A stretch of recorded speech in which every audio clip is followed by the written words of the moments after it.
Vote চাওয়ার জন্য জড়িয়ে ধরে, তখন তো ধরতেই হবে। তখন আপনার আমাকে না চিনলেও চিনতে হবে, কারণ একটা ভোটের অনেক মূল্য।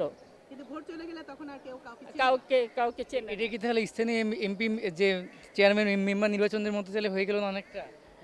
হ্যাঁ হ্যাঁ হ্যাঁ, এরকমই শিল্পীদের মধ্যে আন্তরিকতা সারা বছরই থাকবে, সেটা কি থাকবে, কিন্তু আমাদের মধ্যে বেশ কিছু শিল্পীর সঙ্গে আন্তরিকতা আছে, এখনও আছে, আগেও ছিল।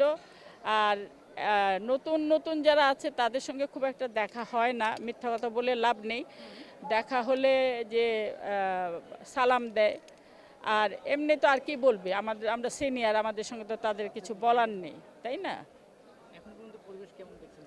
এখনো পর্যন্ত পরিবেশ খুবই ভালো, তবে ভাত টাত খাওয়ার পর পরিবেশ দেখব কেমন। আপা, আপনাকে প্যানেলে ভবিষ্যতে কি দেখতে পাবো? না আমাকে, না আমি তো এইবারই আমার থাকার কথা ছিল। আসলে আমি থাকতে পারছি না, কারণ আমার নিজস্ব ব্যক্তিগত কাজের জন্যই আমি থাকতে পারছি না। যার জন্য আমি আছি, ওনাদের সঙ্গে আছি এই পর্যন্ত। আচ্ছা, কোনো কি চাপ অনুভব করছেন আপনার প্রিয় দল জিতবে কিনা, এরকম কোনো? না, এটা বলা মুশকিল, এটা আল্লাহ পাক জানেন, সব কিছু আল্লাহর উপর ছেড়ে দিয়েছি, কারণ আমরা ভালো জিনিস চাই সবসময়, ভালো কিছু।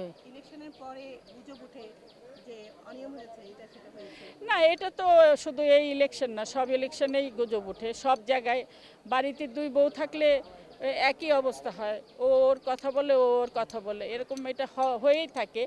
তারপরও আমরা আশাবাদী যে দীপজল মিশার প্যানেল নিয়ে ইনশাল্লাহ আল্লাহ যদি মুখ তুলে তাকান, একটা ভবিষ্যতে একটা কিছু হবে। কারণ দীপজল সাহেব একটা অনেস্ট লোক, অনেক ভালো মানুষ। বাইরে থেকে কে কি বলে সেটা দেখার মানুষ, আমরা বাঙালিরা বাইরের কথাটাই বেশি শুনি।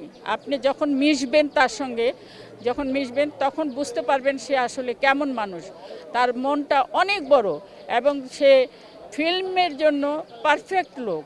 এবং সে যদি আসে, এই ইন্ডাস্ট্রিতে প্রচুর ছবি হবে, এবং তাকে দেখে অনেক প্রযোজক আসবে, ডিরেক্টররা উৎসাহ পাবে, ডিরেক্টররা ছবি পাবে তার কাছ থেকে, স্ক্রিপ্ট রাইটাররা স্ক্রিপ্ট বানানোর সুযোগ পাবে, নতুন নতুন শিল্পী সুযোগ পাবে। এই জন্যই আমাদের খুব ইচ্ছা উনি আসুক, আসলে পরে আমরা। আপনি একেবারে সরাসরি সাপোর্ট করছেন বিশেষ সদস্য দীপজল প্যানেলকে? হ্যাঁ, আমি একেবারে সব। কারণ কেউ তো এভাবে বলে না, আপনি অত্যন্ত সাহসিকতার সাথে। হ্যাঁ, না, যেটা সত্য সেটা বলতে তো অসুবিধা নাই, যেটা সত্য সেটা বলতে তো অসুবিধা নেই। যেটা আমি যেটা বুঝতে পেরেছি, আমার মন যেটা বলছে সেটাই বললাম, যেটা আমি সারা জীবন দেখে আসছি।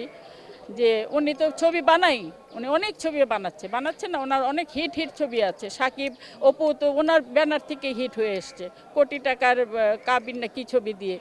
তো সে তো একজন ফিল্ম মেকার, একজন ডিরেক্টর, একজন আর্টিস্ট, একজন হিরো, একজন বড় মনের মানুষ দীপজল সাহেব। তার জন্য আমরা এই আজানের সময় আল্লাহ পাকের কাছে দোয়া করি, আল্লাহ পাক যেন এই প্যানেলটাকে জয়ী করে, জয়যুক্ত করে, এবং আমরা যেন মানুষের সামনে মান সম্মানটা রাখতে পারি।